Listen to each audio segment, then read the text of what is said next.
Saudara Presiden ke-7 Joko Widodo menanggapi soal dirinya yang bisa memaafkan orang-orang yang dilaporkannya ke Polda Metro Jaya, kecuali 3 nama. Menurut Jokowi, persoalan memaafkan adalah pribadi, jangan dicampuri dengan proses hukum. Sebelumnya, Ketua Umum Barajp Willem Frans Ansanai menyebut jika ada 3 nama yang tidak akan dimaafkan oleh Jokowi. Sementara yang lain ada opsi Jokowi akan memberikan maaf. Meski begitu, Jokowi belum mau menyebut 3 nama yang tidak akan diberikan maaf olehnya.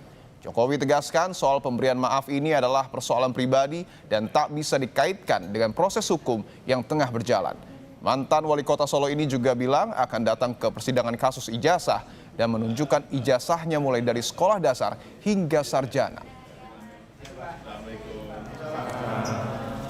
Urusan memaafkan itu urusan pribadi. Urusan hukum ya urusan hukum.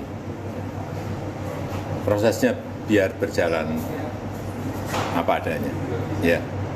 Ya kalau diminta oleh Yang Mulia Hakim, saya akan datang, terutama untuk menunjukkan ijazah asli dari SD, SMP, SMA sampai S1.